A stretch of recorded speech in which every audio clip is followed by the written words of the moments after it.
If you thought that the Diddy verdict was wild, just listen to what the US government said today. Axios has just obtained a memo where the DOJ and FBI concluded that they have no evidence that Jeffrey Epstein blackmailed any powerful figures, that they have no evidence that he kept a client list, and they have no evidence he was murdered. To support these statements, they released over 10 hours of footage that they say indicates no one entered the area of Epstein's cell on the night he died. But, as you can see, this footage is not from the cameras directly outside his cell. That's because in 2020, the jail revealed that unfortunately, that footage had been permanently destroyed by accident due to technical errors. The memo also adds that investigators found no evidence that could predicate an investigation against currently uncharged third parties, and this is despite in February Pam Bondi being asked if the justice system would release Epstein's client list, to which she responded, "It's sitting on my desk right now to review." And then, just to top it off, remember the truckloads of Jeffrey Epstein documents that the FBI promised they were going to release? Well, now the memo says that, quote, no further disclosure of Epstein-related material would be appropriate or warranted. So it looks like that's that. This is where the official story of Jeffrey Epstein seems to end. So this is the footage of Jeffrey Epstein's cell, and it's supposed to be proof by the Department of Justice that no one went inside of his cell and killed him, and that's why they said he commits. But there's just one problem. So if we look at the footage, there's about 11 hours of it. From the minute 11:59 to 12 a.m., it cuts out for 1 minute and we do not see that footage. Now, I don't know if this is some type of joke because everyone is starting to figure this out after watching the footage, but there's a whole minute that's completely cut out. Also, what happened to them saying that the cameras malfunctioned or they lost the footage, whatever the heck happened, but now, magically years later, they recover the deleted footage or the footage that they never had from a different angle that's literally right in front of the cell, and it's the same day we get it where they say there's no client list and that he commits. It's just frustrating because months ago the Attorney General said the client list was on her desk, and now there is no client list. And now the footage, there's a whole minute that's cut out, and we still have no explanation for that. If we do, I'll keep you guys updated, but just a weird day. Bill Gates is very interested in your water. While everyone's distracted with indictments and celebrity BS, Bill Gates, BlackRock, and Nestle just quietly teamed up. Yes, Nestle. Same company whose chairman literally said water isn't a human right, and now they're making moves to own it. This isn't speculation, it's already happening. Gates is buying up farmland that sits on major aquifers. BlackRock is pouring billions into water infrastructure. And Nestle? Still extracting millions of gallons while local communities run dry. They're not just buying land, they're buying access to rivers, lakes, groundwater. They're investing in the tech to monitor, track, and reroute where water flows and who gets it. This isn't about conservation. This is about control. Food already controls people, but water? Water controls everything. You can live without oil. You can survive without power, but water?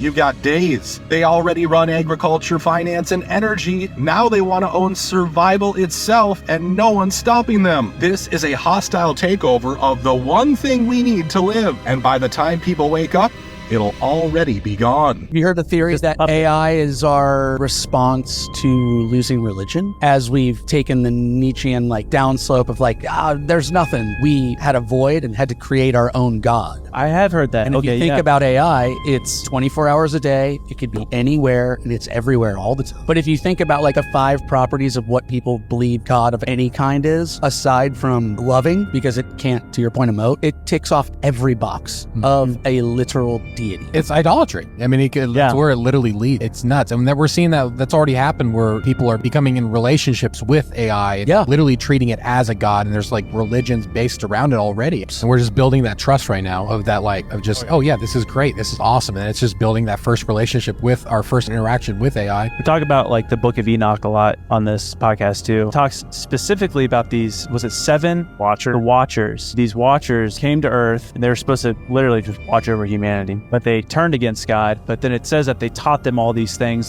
basically everything that AI can do is what these 7 watchers were teaching man. It's the Tower of Babel all over again. One of the watchers was supposed to be preserving and living in accordance with instructions given by God, and instead they were trying to ascend to a place, replacing God, which the parallels to where we are now are pretty crazy. China's military just deployed mosquito-sized drones that are completely invisible to the human eye and could spy on you from inside your own home. These military surveillance drones are only 2 centimeters long, weigh less than a paperclip, and flap their wings exactly like real insects. You literally cannot tell the difference between these spy machines and actual bugs crawling on your wall. The Chinese National University of Defense Technology confirmed these microdrones can perch inside any building, record everything you do, and transmit classified intelligence back to military command centers without anyone knowing.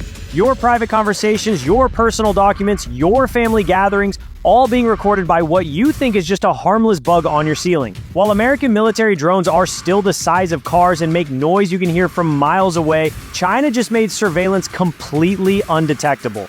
These mosquito drones can swarm in groups of thousands, coordinate attacks, and gather intelligence from every corner of a city simultaneously. This technology is operational right now. Every insect in your house could potentially be watching you. The age of true privacy just ended, and most people have no idea it's already happening.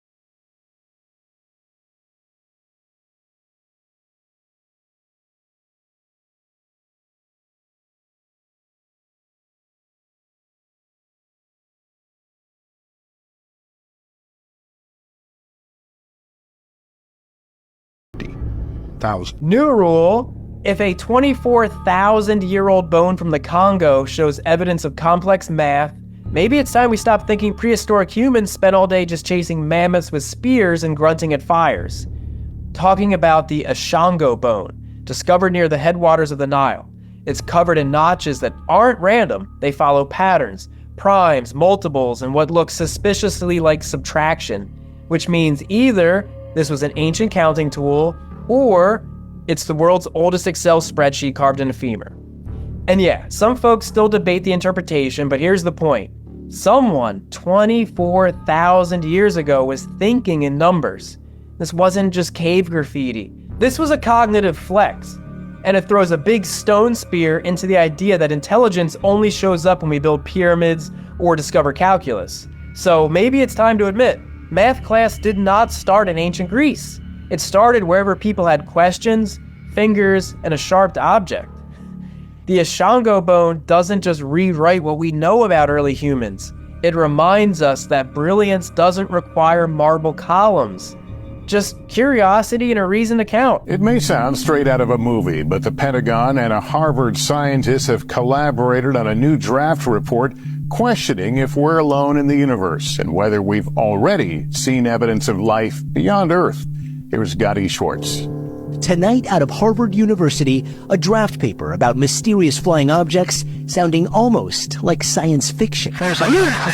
I think it's very likely that we are not the most intelligent civilization that ever existed. Renowned Harvard astronomer Avi Loeb teaming up with the new head of the Pentagon's UFO office, dubbed the All-Domain Anomaly Resolution Office. Together, they say that interstellar objects detected in space could be signs of extraterrestrial life, and that current sky mapping technology, like the James Webb Space Telescope, could miss such objects. It could have been a mother ship that released some probes in the habitable region around the sun. We have a visitor to our backyard. We should observe it at first. Professor Loeb now leading the charge to build better arrays of sensors to capture anomalies, but saying for now everything is hypothetical, and his paper is really meant to remind UFO hunters not to forget the laws of physics. As much as the reports from military personnel are intriguing and motivate my work right now. I want my instruments to tell me what is really happening. Meanwhile, more videos surfacing showing odd objects have been leaked to documentary UFO filmmaker Jeremy Corbell, who recently released pictures of an orb shape over Mosul, and these images showing a cylinder flying over a rock. The Pentagon not commenting on the recent videos, but confirming prior videos released by Corbell had been filmed by service members. As for what they are, definitive explanations remain out of reach. This is absolutely wild. Do you remember Oumuamua, the massive asteroid rock that came through our solar system back in 2017 initially? Well, some recent AI data analysing it has basically suggested it really wasn't an asteroid.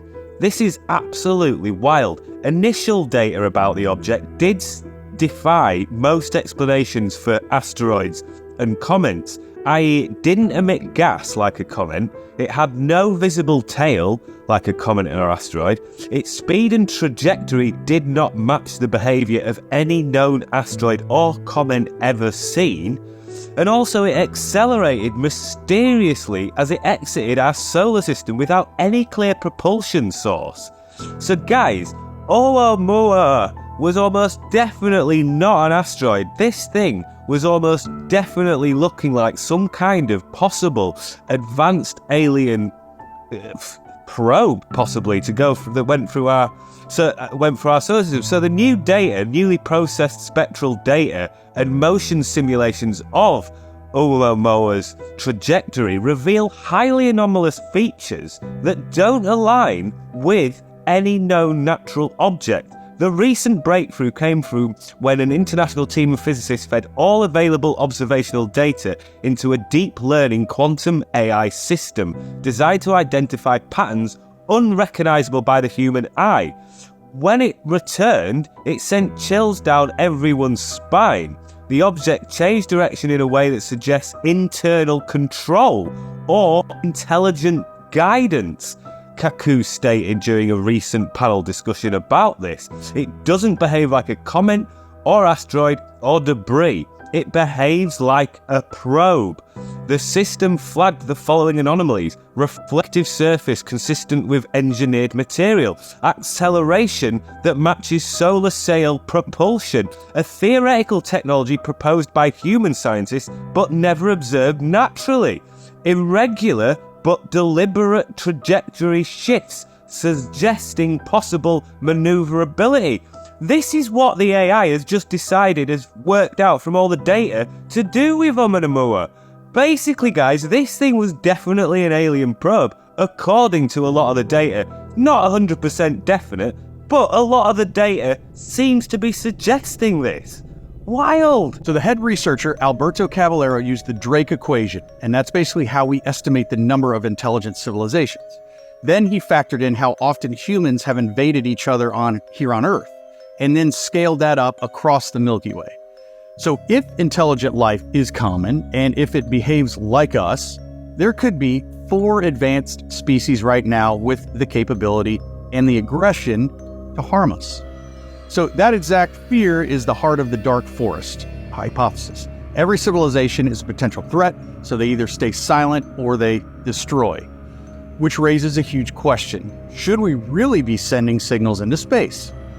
I mean, we've been leaking radio, TV, satellite transmissions for nearly 100 years now. And on top of that, we've actually sent out our address on the Voyager missions. So if someone's out there, they might already know that we exist. But the question is, are they peaceful or are they just patient? The CIA was interested in potentially tracking the activity of hybrids, human-alien hybrids in the United States. That and going back in their lineage. Their lineage. Right, and going back in their ancestry. I don't know how they collected this DNA. We have oversight now, and that oversight started in the mid-'70s, congressional oversight. This sounded like it occurred before there was congressional oversight, because you couldn't do that today. Yeah, no, it'd be illegal. Yes, completely. So this may have occurred earlier. Right. That they were interested, and then when we developed in the 90s, we developed the ability to sequence the human genome completely. That may have furthered the investigation into the alien DNA. Has there ever been, and feel free to answer this with a one-word answer, has there ever been a situation that you were in where you've gotten confirmation of the government's involvement with human-alien hybrids? Yes. Let's talk about the declassified CIA document that says we live in a holographic reality. Same one that says that the woman's womb is a portal that you can send your consciousness anywhere, past, present, or future. Why was the government looking into these things? Why did they have people astral projecting, remote viewing to help the military and other government organizations? It is because of people like this. Meet Robert Monroe. So he was a very successful businessman born in 1915. He made his money in radio and television. He was obsessed with consciousness. Why? Because he spontaneously started having out-of-body experiences. So he describes it saying that he felt this vibration inside, this humming, and one of the nights when he went to sleep, the humming became so intense and he slipped outside of his body. He thought he lost his mind, so he went to a bunch of doctors to get tested to see if he had a mental breakdown, if he had brain tumors. You need to remember, at this time, out-of-body experiences were not common in the West. In the East, they're like, bro, we've been doing this for thousands and thousands of years. All the tests came back that he was healthy, that he was mentally there, it's all good, so he became hyper obsessed to figure out why was this happening. He hired a whole team of scientists, one of them being Thomas Campbell. They wanted to see if they could create a system and scientifically explain how to replicate these experiences. Essentially, they wanted to decode consciousness through the scientific method, and they did an incredible job. They eventually set up the Monroe Institute. It became the hub for scientific and spiritual exploration. It was so successful that they caught the eyes of the CIA, and this is why they were looking into it. They were looking into the gateway process. Because of his background in radio, he wanted to see if you could use sound to help people get into these states. One of the things they created is called hemisync. It's where they would play two different frequencies in your ears. Imagine you have 100 hertz and 104 hertz. And what happens is your brain will combine the frequencies to make up the difference, creating the 4 hertz, right? The difference between the 100 and the 104. It synchronizes the left and right hemisphere, and it brings you into meditative state. On today's episode of Guess What the F I Found on the CIA website, there's this declassified document from 1983 where the CIA openly admits reality isn't what we think it is. It's called the Gateway Process, and it was all about training people to leave their bodies, like tap into altered states of consciousness and travel through fucking space and time using their mind. Yeah, and the CIA studied astral projection, they studied remote viewing, parallel timelines, and even something that they called the absolute. According to the document, the universe is a hologram. Like, your consciousness isn't inside your body is inside your consciousness. They used tech from the Monroe Institute to hack reality, like binaural beats, frequencies, altered brain waves, and apparently it fucking worked. So why was the CIA funding this? Why did they declassify it and hope that no one would notice? Because it proves something huge. Like, you are way more powerful than they want you to believe. And this reality is bendable. So this was buried in a CIA document for like 20 years. It's on CIA.gov. Go check it out yourself. In an era where speaking truth can lead to suppression, especially on sites like YouTube, a place to share uncensored news is important. If you found this video valuable, subscribe to Anon News, our free newsletter. The link is in the description. So